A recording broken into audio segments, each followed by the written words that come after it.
Good morning, and thank you for coming to the fourth foundation session of the Knowledge and Innovation Interest Group.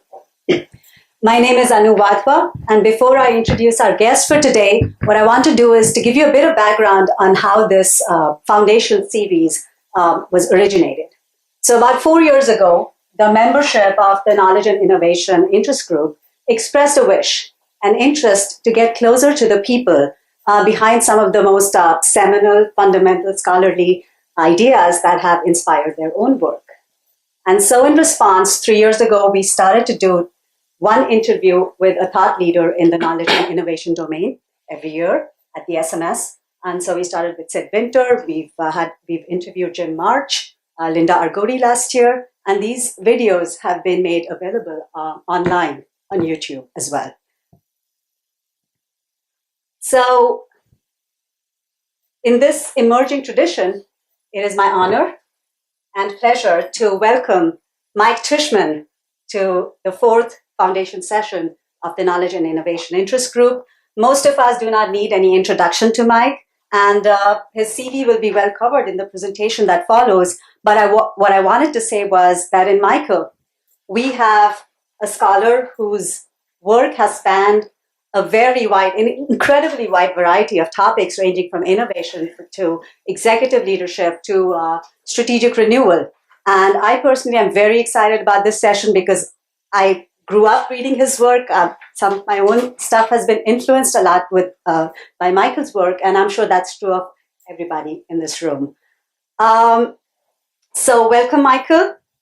And before we start the session, what I wanted to do was to introduce two individuals without whom this session would not be possible. So the format of this session is that Michael will be interviewed, and Sorah, Seong here, and Yeongsu Kim are PhD students at INSEAD who have spent the better part of the last 6 months interviewing, talking to Michael, developing an outline of his work, developing a map of his work that they will share with you in a minute. And then towards the end, we will open up for Q&A with the audience. You can ask Michael questions that you have. So please join me in welcoming Michael Tushman for the fourth Foundation Thinkers. Hi, as Andrew kindly introduced, my name is Sorah. I'm a third-year PhD from INSEAD. And my name is Yeongsu Kim, second-year PhD student at INSEAD. We're very delighted to be here today to take you into a journey of the past, present, and future of Mike Tushman's work. And we're incredibly honored to have our guest of honor, Mike, here with us, so that we can not only make that journey speculative, but spectacular with author himself on board. We hope this session will be as much of your own journey as it has been for us for the past several months of collaborating with Mike. So as we sat down to go through all 40 years of his publications, we decided to create a mega map of his work by periods and by key themes. Some of the key themes include, as you all know, the congruence model, boundary setting, executive leadership, and dexterity and innovation over time, which includes technological cycle, change, and organizational adaptation. This past 2 decades, Mike has also been engaged in the debate of river versus relevance, as well as the shifting locus, nature, and structure of innovation. And each box in a single column represents his publication for that particular decade, with the color representing his work. If anyone is interested in having this PDF or PowerPoint afterwards, just email us and we can send it to you. And since his first publication in 1974, when he was still a grad school student at MIT, setting a bar really high for the PhDs that came after him, his work really co-evolved with the history of strategic management, both from research and practice perspectives. It constantly spoke to and sometimes predicted changing practices in the field, thereby pioneering new emphasis in strategy research. For example, his earlier work in the 1970s on internal implications of organizations as political systems and the congruence model came at a time when the companies started moving away from the culture of conglomeration, and scholars shifted their attention from external planning to internal resources, culture and politics, etc.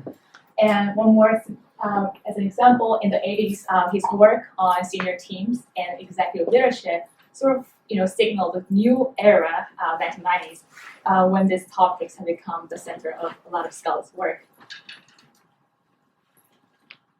Okay, Matt. So let's start with the first question. The first question is very simple, but also very important. So it was really fascinating to see the evolution of your work and how you juxtapose your work with the academical and professional trajectory. So, Mike, you have a bachelor in engineering, master in organization behavior, and also you hold a PhD in organization theory. So, professionally, you work in different institutes such as Harvard Business School, Columbia, and MIT and INSEAD. So, how do you think such diversity in your background is reflected in your work? Great. And so let me just first say how great it is to be here. And sort of blown away by the amount of work and that Sorah and Yeongsu did for this session. It is pretty awesome. So thank you both, and thank you all for being here. And I want to engage you all in a discussion. I have a point of view on the role of academics, both young scholars and more senior scholars, on what we do and how we do it. Maybe we'll get that up in the course of this discussion. And the more you all get involved in this, the better. So, Yeongsu, the question was the diversity of my background. Yeah, so had I not been an engineer, had I not went to Northeastern University, which is a co-op school, work-study school, had I not experienced I was a pretty fine engineer. And as many of you know, I worked at a company called Genrad, and it's filled with great engineers. And while I was there, it promptly went out of business. I couldn't figure out how could a firm filled with fantastic engineers and a sensible strategy so quickly go out of business. So I've been sort of grappling with that question for my career. Sort of rooted in the experience, and I'll talk more about this later on, of trafficking between the real world, which was the co-op experience, seeing a company go out of business, and then studying it, first at Sloan and then as an academic at Columbia. The diversity, and then to HBS, the diversity of leaving MIT, moving to Columbia, having sabbaticals, different places at INSEAD and at MIT, working with doctoral students, that whole diversity of sort of social networks was really fundamental to that body of work. And as you'll hear later on, the diversity of faculty colleagues, so the people I've written with are a lot. I think I may have one sole authored paper. And my most magnificent doctoral students who have kept me moving in different domains. So so multiple angles at diversity that has fueled this work. Speaking of diversity, there seems to have a pendulum-like pattern in the unit of analysis.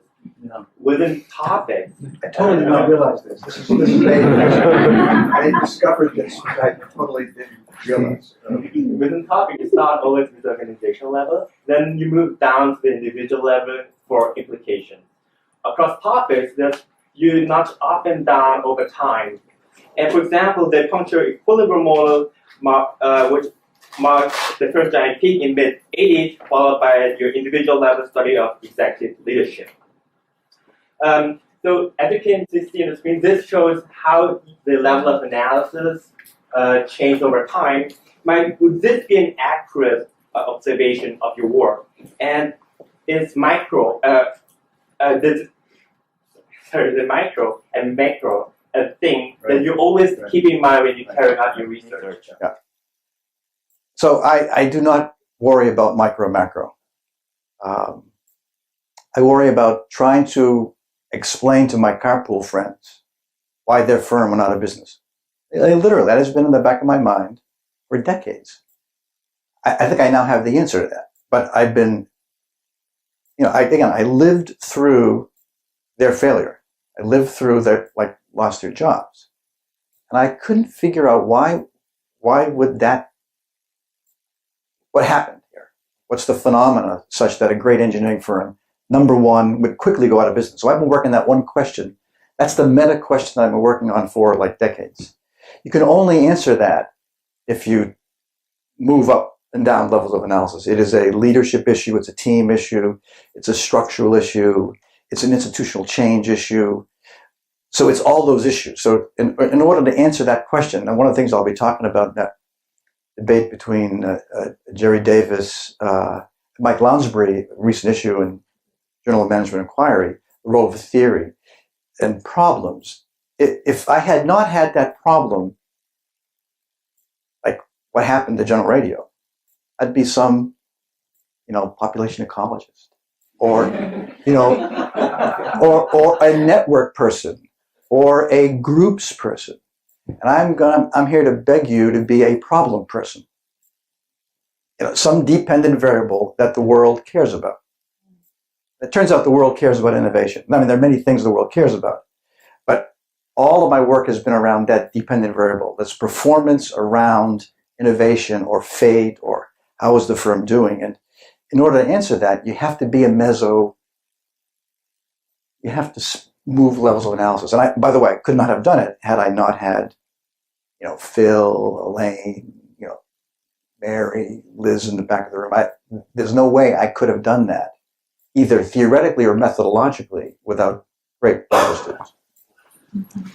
So it sounds like there's a constant iteration between research and practice in and across your work. So that's, I think. And one thing we've noticed was that some of your major theoretical concepts like SMS theory first was introduced in more practice-oriented journals before making their ways into more academic journals, equipped for deep theory. Right. So what, as you sort of touched on earlier, what would be your take on the current debate on how to do research, problem-based, theory-based, and can you elaborate more on how you've done your work over time? As I've reflected on what I've done and how I've done it, it has always been all of my well-cited ideas, I shouldn't say great ideas, all of my well-cited ideas have come from the field, literally. They have not come from the literature. They've come from seeing something in the real world and trying to figure out what's going on here. So my early work was in R&D labs and performance of R&D teams with Tom Allen and Ralph Cates. But as I interacted with the phenomena, I said, that's not enough to understand innovation. It's something about R&D in the context of organization. And then my work on sort of culture, and then then innovation by itself is not enough. It's patterns of innovation over time. Then how do you do patterns of innovation over time? That was a question that came from the field. That led to work with, the work with Mary Benner, which is like both the theoretical work on the inverse relationship between process innovation and innovation. That came from actually seeing it in the field. That then led to some work on, if you have to both be process-oriented and be innovative, and if process innovation gets in the way of innovation, then how do firms do that? Or do they do that? That then led to work on ambidexterity. And you can't do ambidexterity, which is intra-firm structural heterogeneity, paradox, or more recently, ambivalence. Well, you can't do that unless you have senior teams that can attend to paradox and ambivalence. So it's that back and forth with the real world and the literature. I mean, I don't want to be sarcastic about the literature, but it is taking problems not from network theory, resource dependence, population ecology, whatever. It is using those as tools to answer that dependent variable question of what's happening in the real world.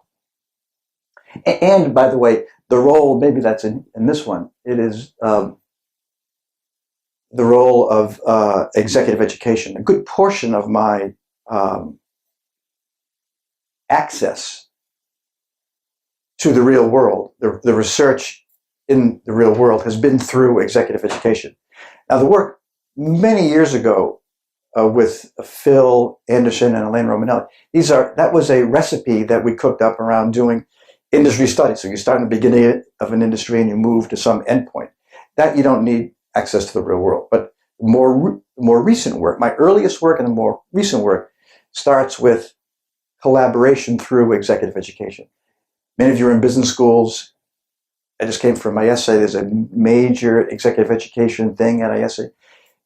That is an under-leveraged opportunity for faculty to partner with executives who trust you, they get what research is, to then get doctoral students into the field.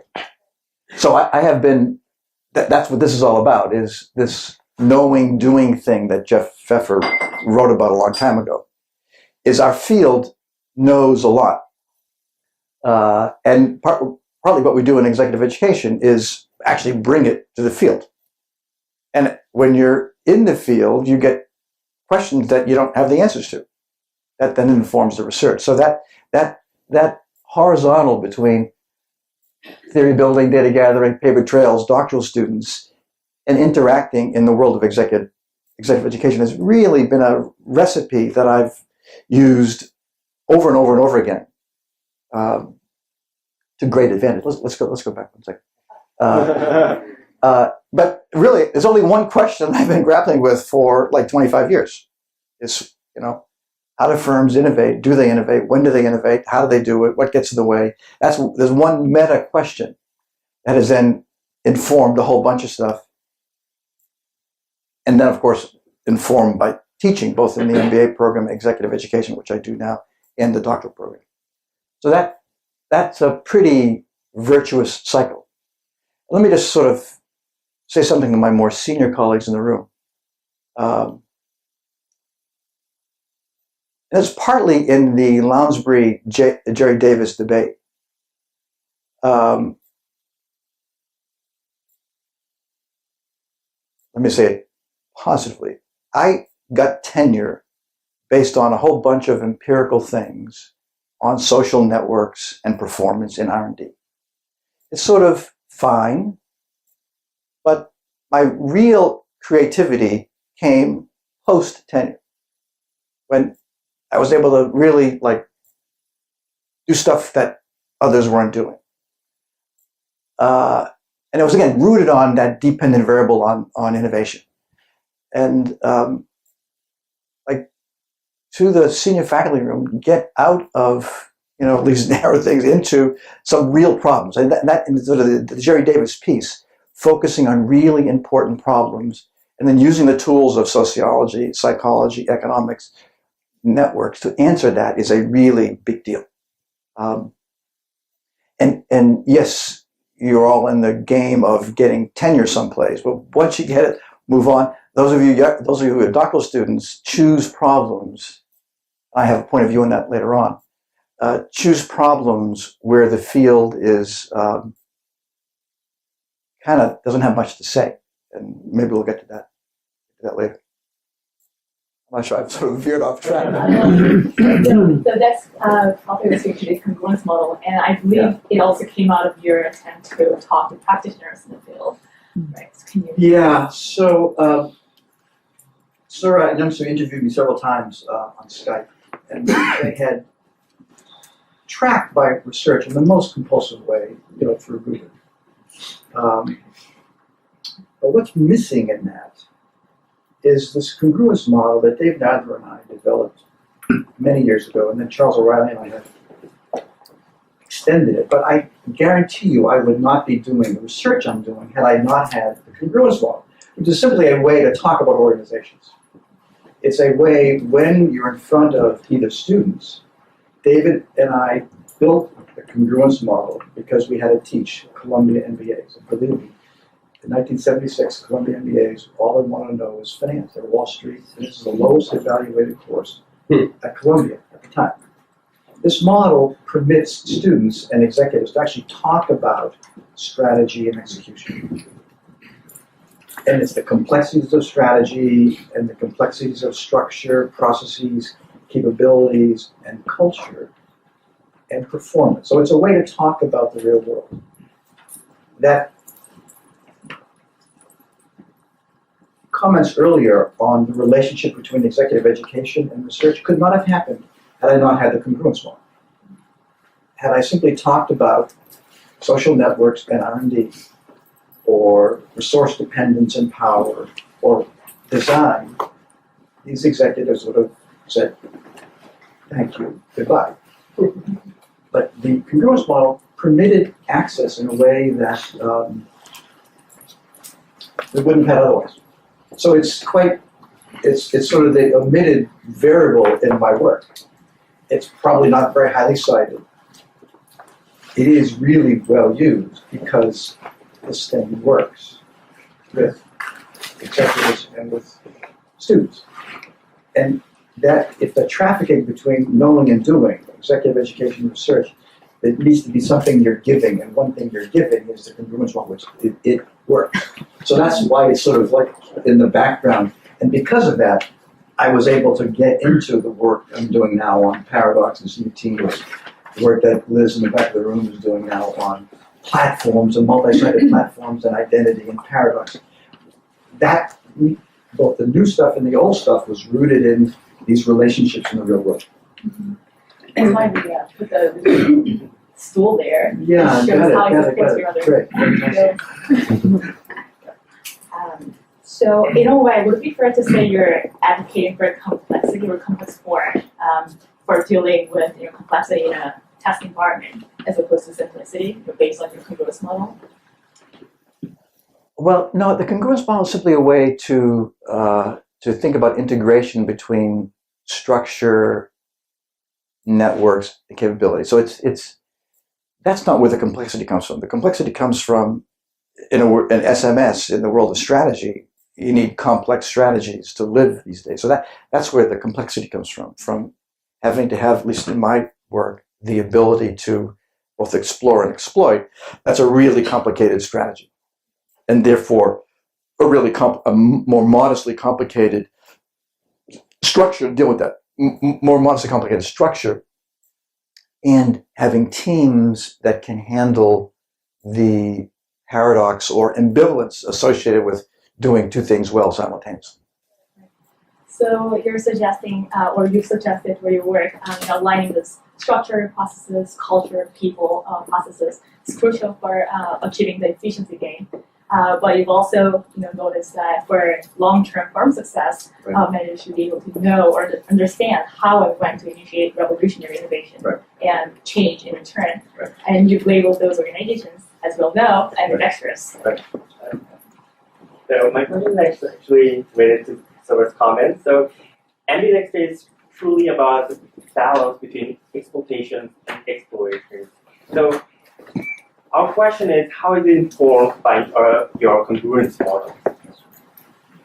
It's not really informed, Yeongsu, by the congruence model, but what it is the extent to which you have to explore and exploit simultaneously. And there's a big debate out there, the special issue of AMP recently on ambidexterity. Structural, contextual, sequential, there's a whole cottage industry on this topic of ambidexterity. And so that's a nice empirical question, but it is rooted in internally inconsistent architectures. And when I say architectures, and that was one of the pitches in this special issue of SMJ that Ranjay, Gulati, and Fanish and I did, is to think about organization design not as design, but as organizational architecture. And what architecture is really the congruence model. It's sort of the hardware of the firm and the software. It's the structure, metrics, roles, agency, and the culture, social networks, capabilities. And so what makes the ambidexterity thing go is you have completely inconsistent integrated architectures that coexist simultaneously. That's the complexity, and leaders have to deal with it. You mentioned in your work that sensing and seizing innovative opportunities is really an issue of leadership, right? So, and you labeled this as a managing for today and managing for tomorrow. Right. Now, so given the fact that then our question is then, how can then the leaders pass this characteristic of skill, the ambidextrous skills or correctness, to the pass down to the lower level, and at the once they have to change or a team change, or if they have a CEO succession. So one of the big questions that I think is an empirically open question, I've got a point of view. That is, you only have this paradox at the general manager level or the C level of the firm. So the people doing the exploiting, all they're doing is exploiting. And the people doing the exploring, all they do is exploit. So they don't feel that tension. Tension is only owned at the leadership level. So I'm not interested in the whole organization doing explore, exploit. Others, by the way, are. So that's the contextual ambidexterity things where everyone's doing it. I actually think that's, again, it's an empirical question, but I think where it really belongs is with the agency at the general manager level and his or her team, or in our work, work at IBM, it is at the corporate level owned by the senior vice presidents, and they own the duality. But the people doing, the exploit, all they're doing was exploit. It's pretty straightforward at the lower levels of the organization. But again, if you read Paul Adler's work at Toyota, everyone is doing exploring, exploiting at Toyota. So what I've just said is my point of view. I think that's a great question for those who are doctors. That's just a great question, is how low can you bring this tension? I personally think it's a lot to ask someone low in the organization to be doing both. But maybe it's help. Sumantra here, Ghoshal would say, no, that's exactly the recipe of a fantastic organization. It's throughout the organization. And there's also the lowering of the levels of analysis that people use to, of course, this topic of ambidexterity. What do you think? Where do you think the future contributions will come from in tackling this, notion of ambidexterity with individual applications? Yeah, I think if it asks me, it would be with the helping leaders be cognitively complex, being able to be consistently inconsistent, be able to hold that tension. So at the individual level, leadership at individual/team level. So it would be teams and leaders handling the contradictions. I think that is a great, at the more social psychological level, it would be the characteristics of teams that can handle that and leaders that can handle that. Okay, so the next question is very simple, but also very important, because I think as we are all affiliated in a business school, one from another, it could be a very interesting question. Do you think then a business school could be an ambidexterity institute? And if your answer is yes, then how should we train the PhD students as an ambidextrous future researcher? Yeah, they sent that question in advance, and I have no idea really. I do think that I'm not sure I would take ambidexterity. Basically, what we do as professors is we teach kind of what we know, and we research what we don't know. So maybe that's explore and exploit. We exploit what we know. In the field, after a bunch of years of research, and from Chester Barnard to now, we know a huge amount. So maybe that's the exploit. And the doctoral program maybe is explore. And maybe as faculty to make sure the deans fund the exploration part, because it is a big deal.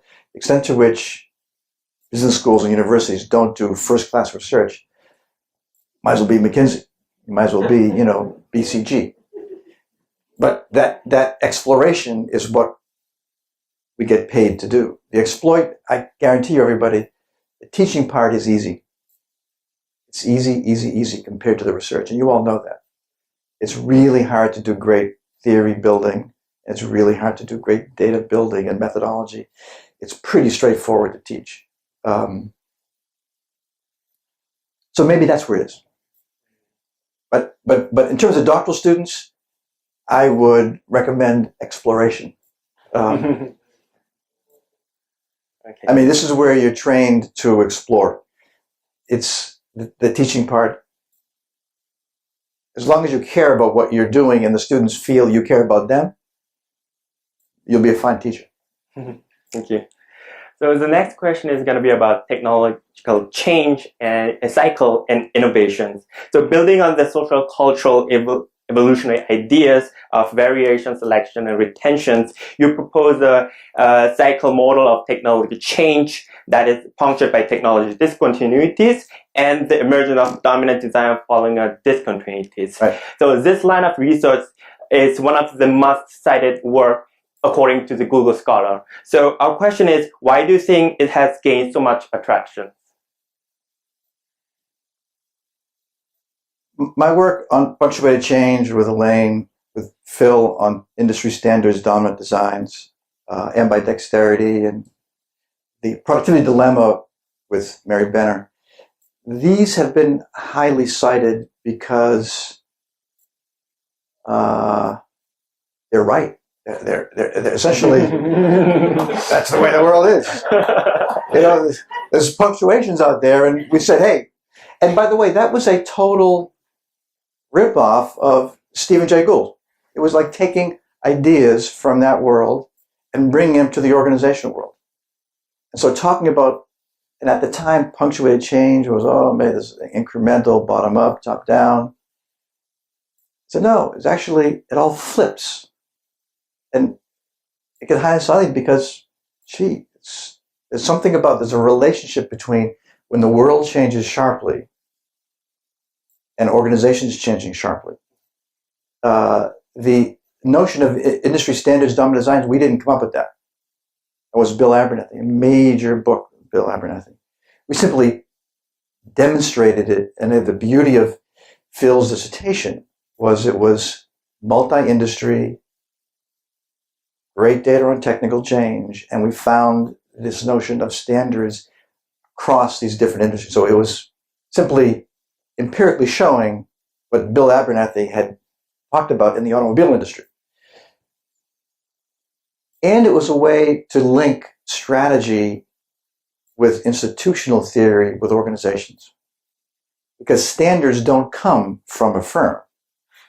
Standards are, and many of you know Huggy Rao's work, standards come from, it's an institutional phenomenon, convergence on a standard. So I think another reason why it's so highly cited is because it connects strategy with institutional theory with organizations. And the extent to which you can find things and label them, and that they're meso, maybe that's one of my themes here, is it wasn't sociology, and it wasn't innovation, it wasn't technology, and it wasn't organizational theory. It was across those levels is, I think, one of the reasons why they're so highly cited. So in trying to open up the black box of technology, so you've suggested that, we know a lot about, or much about, the effects of technology on organizations, but maybe less about organizational determinants of technological cycle or technology. Right. But we still argue that, as you said, discontinuities are random events, and dominant designs emerge out of social political processes which we cannot know in advance. So what new things do you think we've gained really from, opening up that black box? Great. I think, particularly for the strategy crowd, so in this variation, selection, retention thing that written about industry technology cycles that I've worked on with my colleagues, the closing on a standard is a real strategic move. That is into which you can control the standards of a platform or a standard in a product. That is a gigantic strategic win, should you do that. So that to me, as long as you choose the right variant, and as long as you can make it happen. So I think the closing on a standard is a strategic choice. So that brings technology and strategy and agency together. I think a discontinuity is another point where you destabilize an industry. You actually work to cannibalize your own product line. The extent to which you can do that discontinuity, then that's a great strategic value for you. So I think our early work on technology cycles, the standards and discontinuities are points of strategic leverage, where in eras of incremental change, there is no strategic value. I mean, in eras of incremental change, you either adopt the standard or you die. It's at these junctures where leaders and firms have agency, is to shape the standard or to destroy it. So I think that's where it brings it into the world of strategy. And yes, they're stochastic. That's why you have R&D. That's why now you have the web. That's why you have contract research. That's why you have alliances and joint ventures, is to bring things into the firm that can destabilize, that can be the explore part that complements with the exploit part. Once the dominant design appears, as you said, there's a period of incremental changes. Where do you think, and do you actually think there's a place for perceptual effects, audience perceptions having impact on what will be selected during the incremental? During these periods of incremental change, I think that's where the standard is a institutionally legitimated standard, and then you either, the work I did in the watch industry, you either adopt the quartz movement or you're in real trouble. So it's not really very perceptual. It is a real standard. I think where things are perceptual, and how many of you are working in open, distributed, peer innovation worlds? I know Kevin is over here. But where I think perceptions make a difference now. So when Phil did his work on the cement industry, when there's a different kiln, that is an order of magnitude better kiln than the prior ones, it's not very perceptual. When a drug company gets a blockbuster drug that works, it's not a whole lot of perception there. But the extent to which the web and openness is a source of innovation, that is an order, let's call it an order of magnitude, or maybe Kevin would say it's 5 orders of magnitude better than old-fashioned R&D. I believe that is perceptual. The extent to which, one of my students now at NYU did work on NASA, open innovation at NASA, openness at NASA, but these scientists could interpret open innovation as competence enhancing, or they could interpret it as competence destroying. I think the web is a world where that really is perceptual. I can code it in a way that destroys my capabilities, or I can code it in a way that make me actually a better scientist. So I think we're now in a world with the web where technical change is now much more plastic. Sorry to use the word plastic. Kareem Lakhani, my co-author, says plastic, that is so old. But I actually do think that it is quite malleable. It is quite perceptual. So like iPhone 6 just came out and it's drawing such attractive audiences. Yeah. Do you think, would you equate it to being part of the change onto the dominant design, which we may call smartphone platform? Yeah, I would. I think that's a nice. My guess is, and others would have more expertise on that. That is, to me, a combination of perceptual, how we see Apple marketing. But my guess is there's not a whole lot of technical change there, all the way down. But I do think there's work now on, like I think of Mary Chips's work on cognitions and technology and Sarah Kaplan's work. I think that's an area that is probably pretty rich, that has more of a cognitive, perceptual piece to it. Talking about open innovations, we're also wondering about the competitive advantage of firms. So once firms become more open, for example, open systems, the boundaries dismantling, what could be the next source of competitive advantage? Yeah, so I'm not sure where we are with the time. I want to make sure the crowd gets involved, but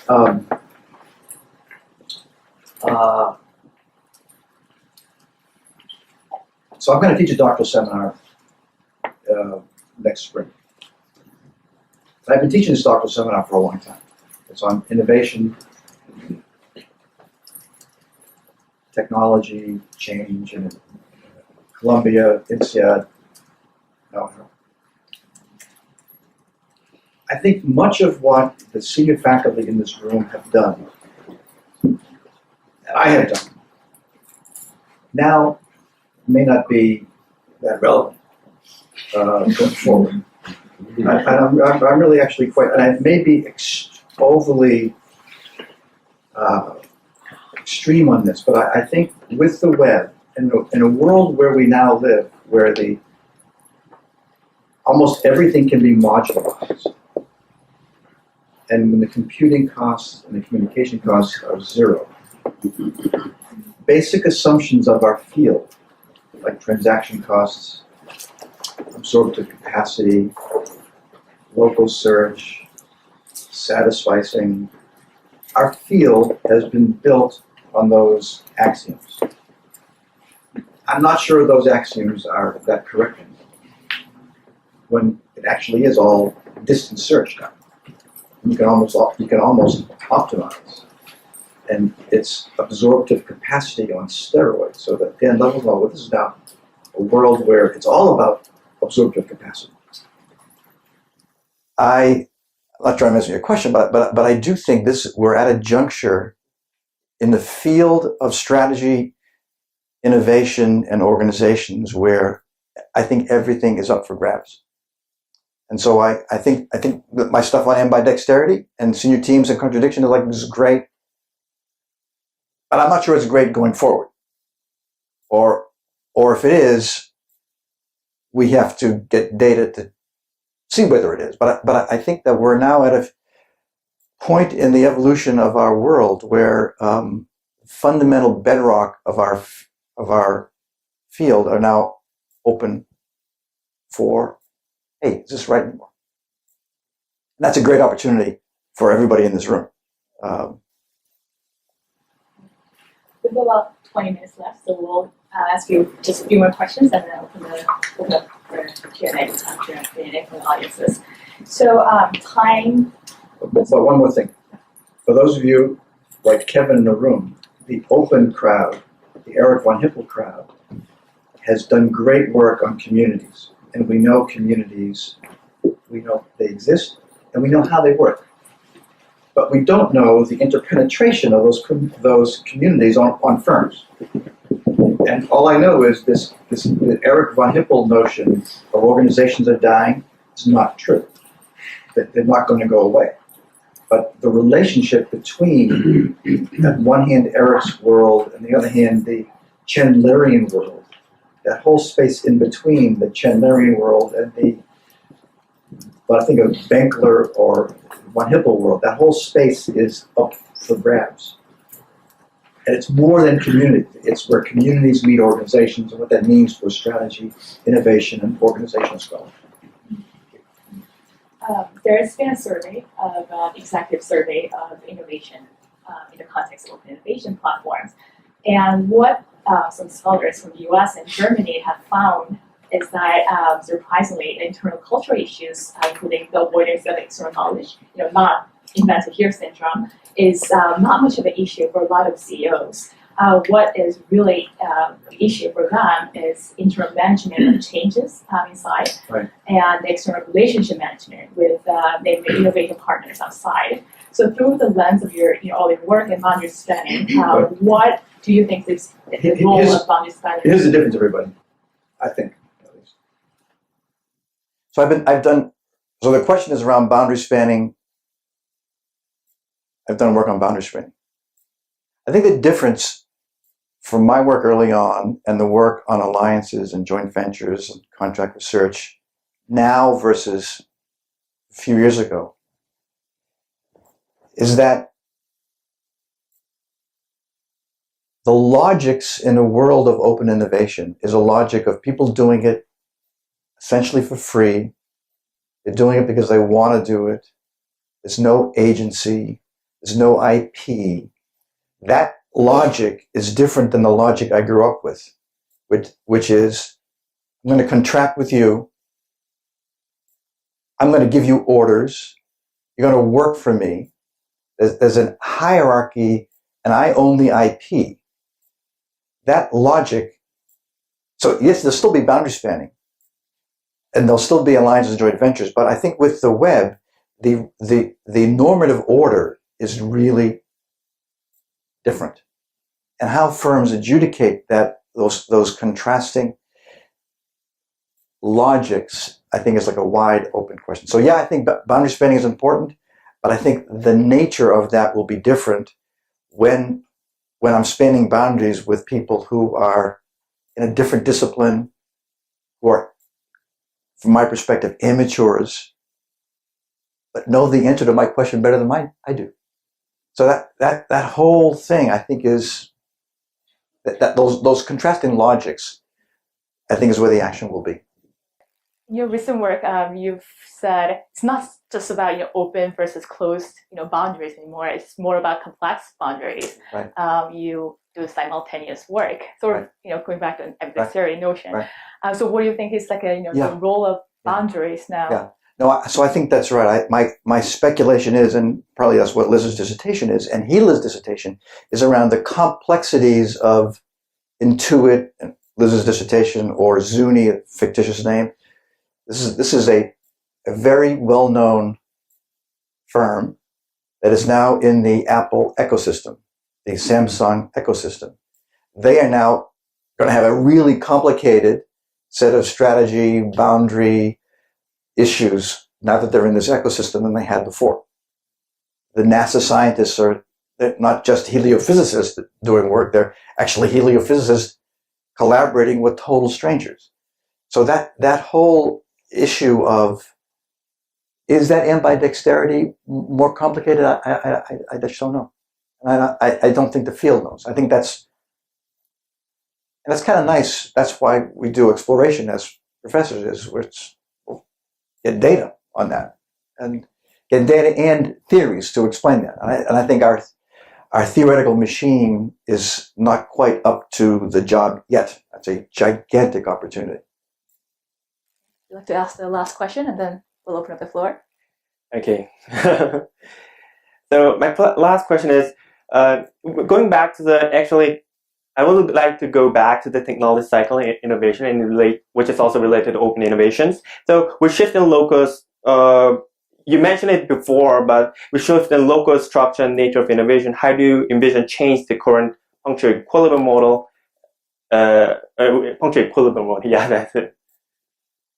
Well, so again, my notion is when firms, the only time that I think the punctuation is real is when a firm bets on one of its variants, and the way to execute it is through punctuated change. So the exploratory stuff. So I think that will still hold. I think the way you move into exploratory moves as an incumbent. And by the way, all of my work is with incumbent firms. So it's firms that exist and then have to explore around that exploitation. I think the exploration will be punctuated. I don't think my intuition is that won't be different going forward. Thanks so much for your insight. And now we'll open the floor for questions coming from our audiences.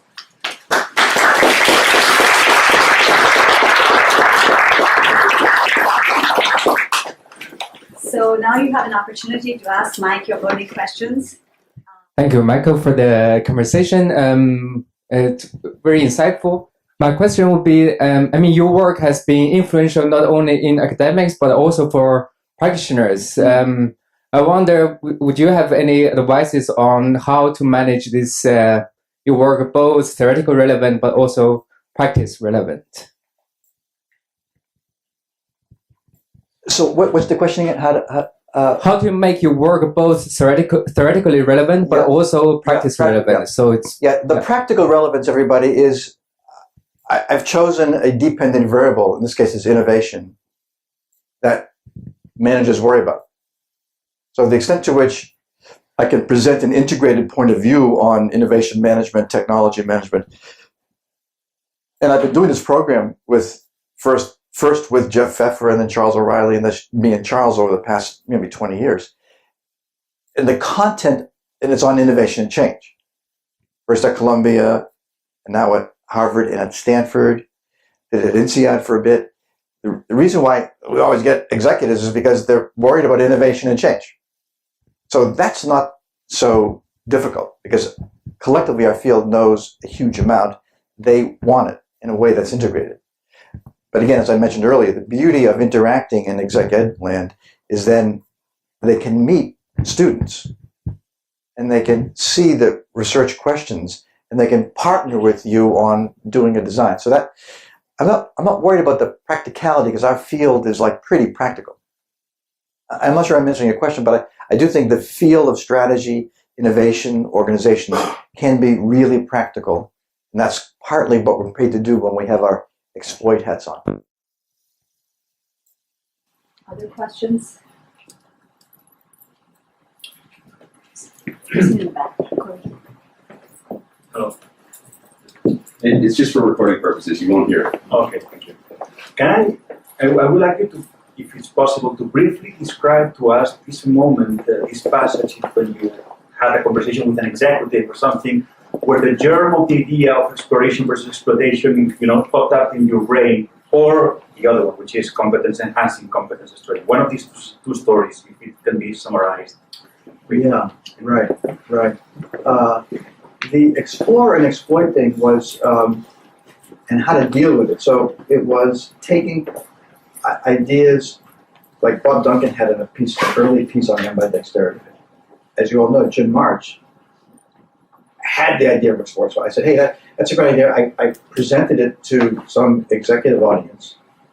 And I asked, well, how do you deal with that? And they resonated with the need to do both. They resonated with that Jim March notion. If I presented that idea of explore and exploit to a bunch of executives and they said, hey, that's a really dumb idea, I'm sure I would not have followed up with it. But I said, hey, yeah, there's something real there, and that then led to some research. The work with Mary Benner on explore and exploit, the productivity dilemma, that was a Bill Abernathy idea, a long time ago. Presented it. This isn't real. And we went a little bit further because that was the time of the craziness on TQM. And our insight was, I actually said to this group that was totally religiously affiliated with the Deming method, I said, the more you do this, the less innovative you're going to be. I said, what are you talking about? This is like the religion of TQM. Right. I said, my insight is, and by the way, those of you who have an accounting background, I think the more you do the balanced scorecard, the less innovative you're going to be. And they said, no, that couldn't be because the balanced scorecard has all this stuff. I said, well, no. And that then led to Mary's dissertation, which was just an unbelievable tour de force of a bunch of industries getting data on that. So that was an example of, in that moment, they said, hey, no, we do it this way, we do it that way, or I don't believe it. Then let's test it. So there's a question just in front of you. So why did the company that you first worked for go out of business? So you figured it out? Yeah, figured it out. Yep. They were totally, in terms of my current work, they hunkered down on exploiting their existing capabilities. They did their response to Hewlett-Packard, Tektronix, Keithley, and Fluke, who had this new technology, was to do their old stuff better. And they did. They probably went out of business.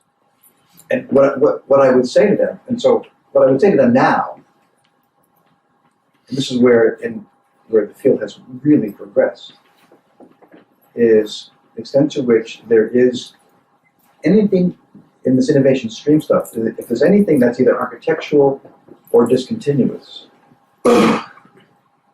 split it out, experiment, fail, learn, and then make those punctuations after you've actually discovered the future.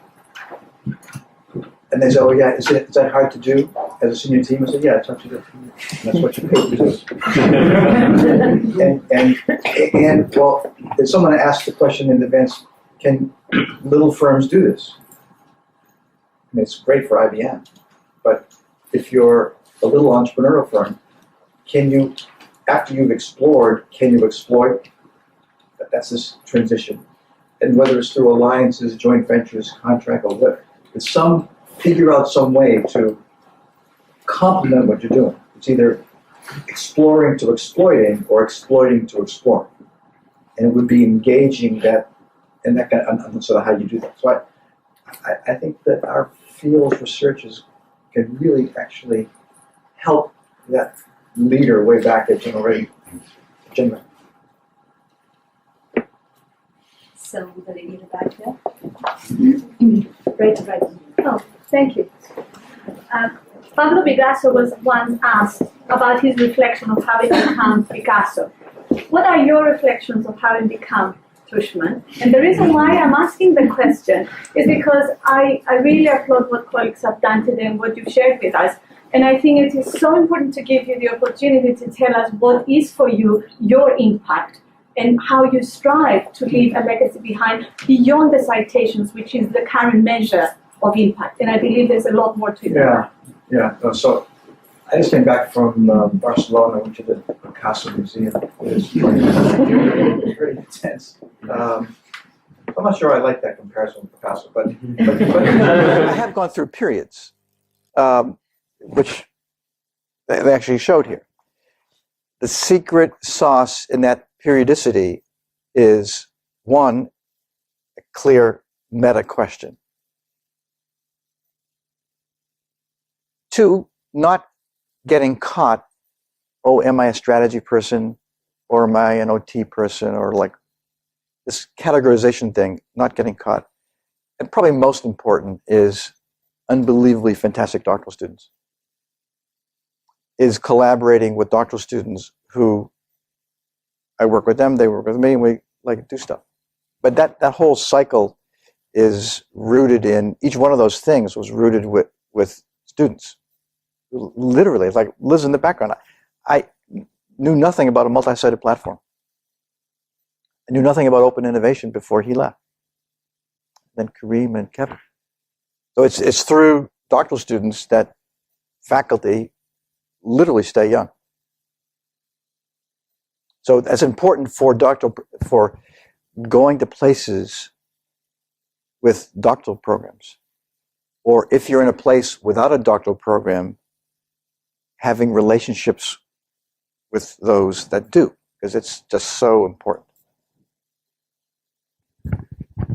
So as you've been describing for us some of your research processes and inspirations, I've been beginning to wonder, in particular, the description of the work with Mary Benner. What is your take as a researcher in terms of research process on the issue of induction versus deduction, and how do you approach that? I don't mean that in terms of quantitative versus qualitative, but confirmation versus discovery via fieldwork, for example. Of induction versus deduction. Yes.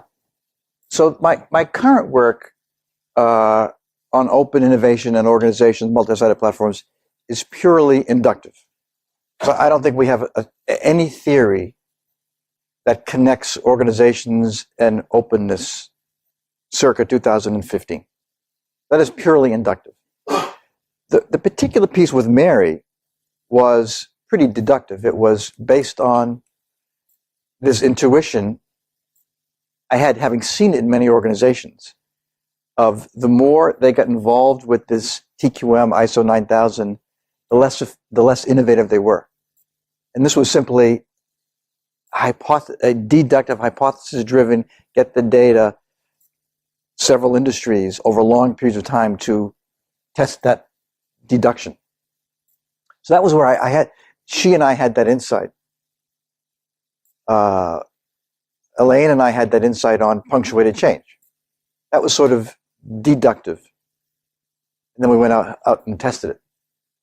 But this new stuff is, the original stuff on ambidexterity was pretty inductive, and the stuff on now open is totally inductive.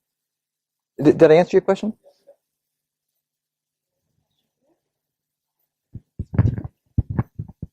Thank you for your great insights on innovation. I was wondering if you could perhaps give us some insight into when innovation might be harmful. So, when innovation might be harmful to firms. Yeah, that's great. I think that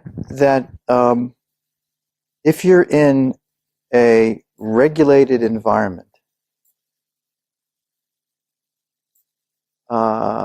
and you're a monopoly, then total exploitation is fine. And exploration is probably not beneficial to the firm. But I think those days are gone. So I think that's a long way around. I think no firm in the public sector or private sector can get away with just exploitation. I think that's a surefire way to death. I think the time span differs. So I'm trying to get some of our stuff into the world of public education. Well, public school system, at least in the United States, is probably not going to die, at least in the short term. But these kids are not going to be well educated. Where in the private sector, rates of change will differ. But I actually think that this innovation thing is something that will always be important unless you're a regulated monopoly.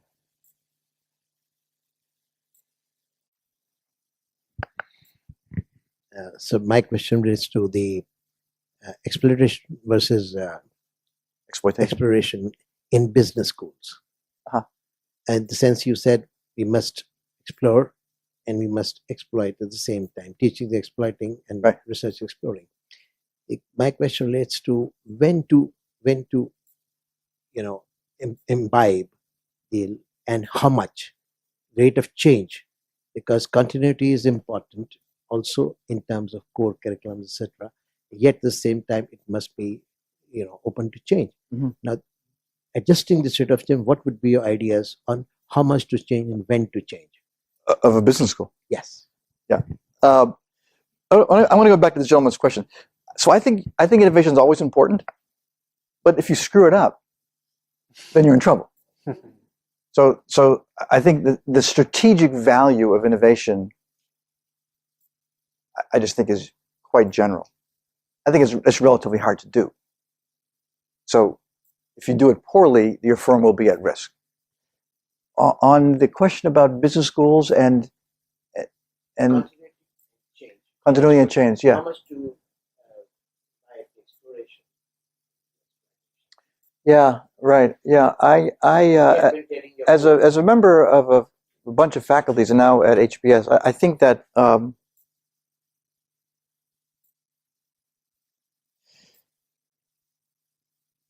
so I think that I run a program for the Harvard Business School. I run one of the long executive programs. If you ask me, do I do punctuated change in this program? The answer is no. The answer is no. This program gets better and better and better. Architectural change, and I'm proud of its innovation. But have we totally flipped this program? No. So the education is different architecturally, in Rebecca Henderson's language and Kim Clark. But have we revolutionized this program? No. So I think the education part is more sort of more incremental, bottom up. But the research, hopefully the research is actually quite discontinuity. Hopefully my faculty's research, when they say, hey, what's new here? All my faculty team will say, oh yeah, this is completely new. The research is completely new, even though the way we teach it, the way we engage the participants is, I still have chalk, still write on boards, we're still actually talking to each other.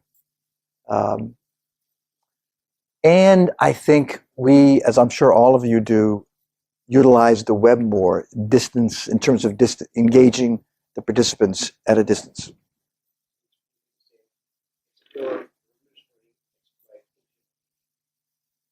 Well, to explore in terms of my research, exploit incrementally my teaching. Okay, thank you very much. I'm afraid we're out of time. But to conclude, I wanted to let everybody know that this interview has been videotaped. It will be edited and made available on the SMS website. The Knowledge and Innovation Interest Group also has a Facebook page. We also are on LinkedIn. So if you go there, you will find links to this interview and also of the interviews in the past. And finally, I would really like to thank Mike Tushman on behalf of all of us for coming here, for sharing your thoughts and insights. Thank you very much. To Sorah and Yeongsu for all the hard work they've done in these past 6 months. Absolutely. Thank you very much. A big hand to all of you. Great job.